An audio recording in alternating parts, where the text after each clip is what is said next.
Hoje vamos entrar no primeiro tópico relacionado à macroeconomia, que é a contabilidade nacional.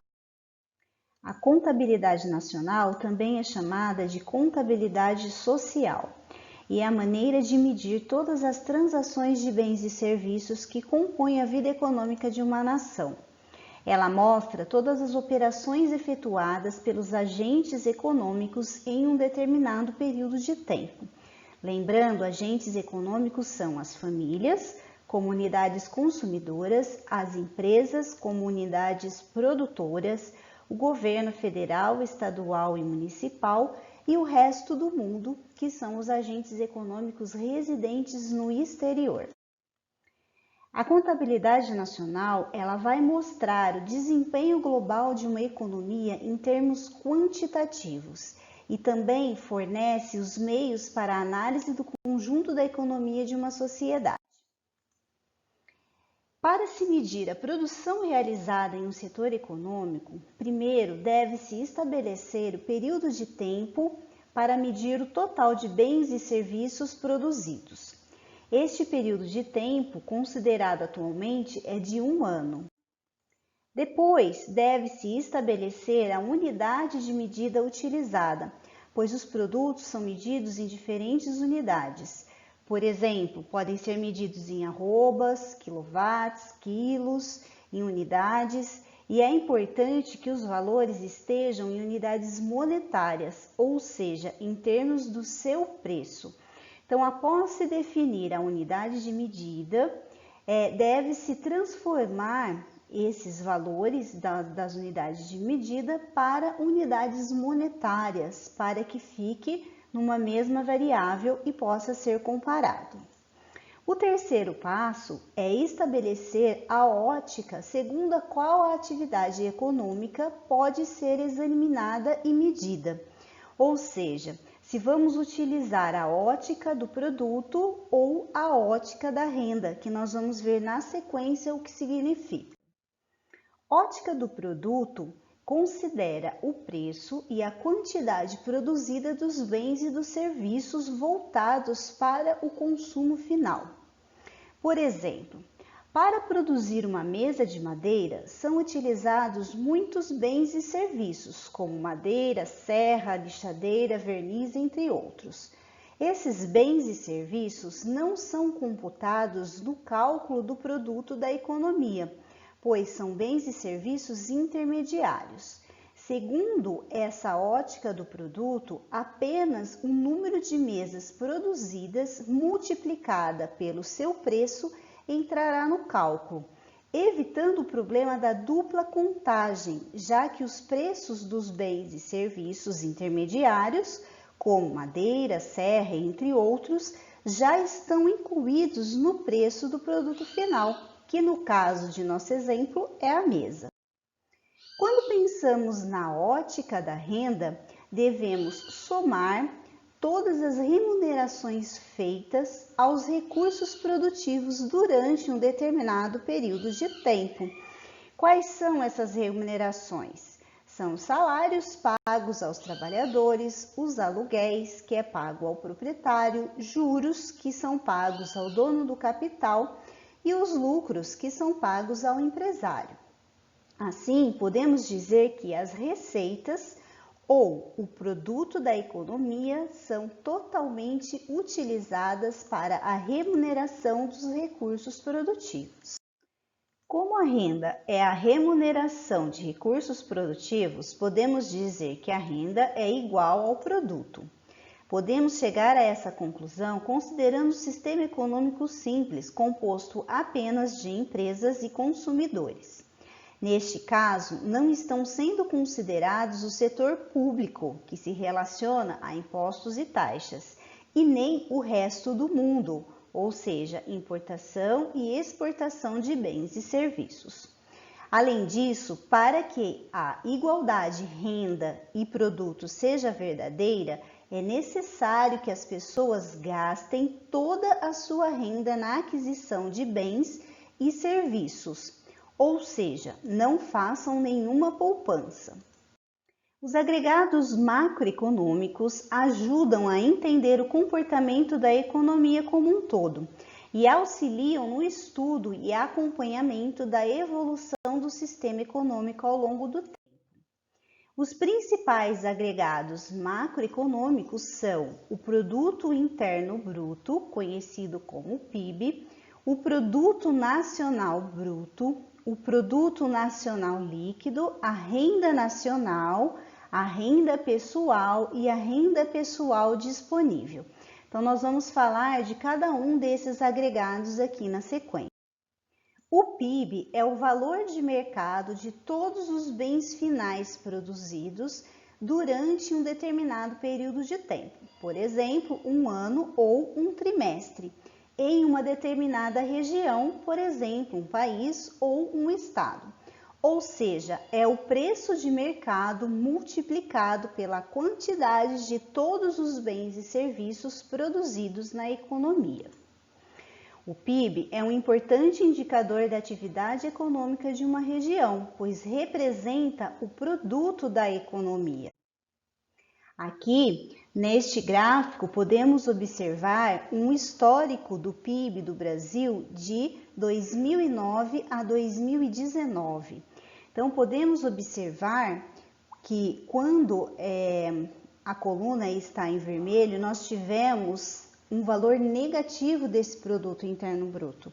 E quando está em azul, o valor foi positivo.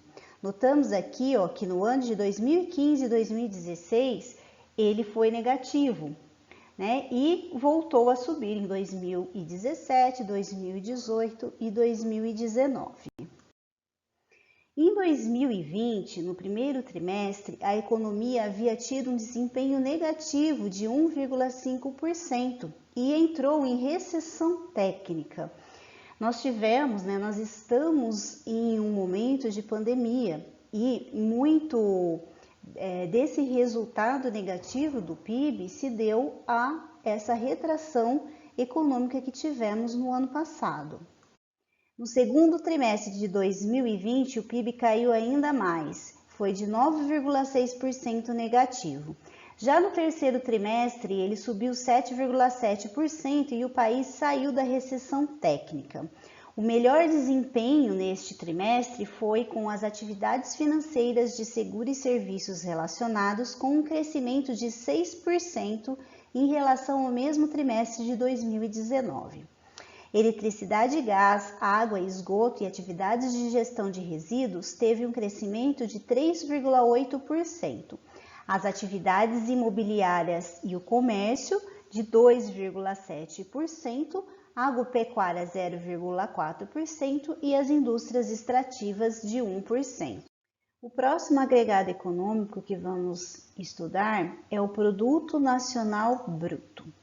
O Produto Nacional Bruto ele é obtido retirando do Produto Interno Bruto, que vimos anteriormente, a parcela correspondente às rendas líquidas enviadas para o exterior. Por exemplo, em uma região com um PIB de 500 bilhões e com uma renda líquida enviada para o exterior de 100 bilhões, o Produto Nacional Bruto será de 400 bilhões, ou seja, 500 menos 100 bilhões. Então, a fórmula pode ser observada aqui, PNB igual a PIB menos RLEE. E aqui, o cálculo demonstrado de 400 bilhões.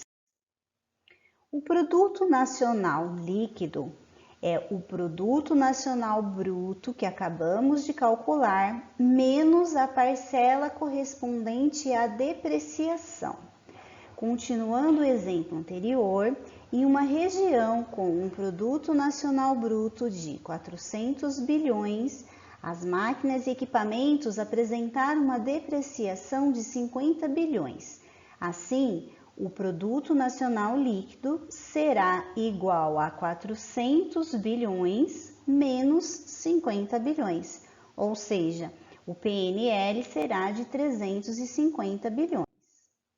A renda nacional é igual ao Produto Nacional Líquido menos os impostos indiretos das firmas.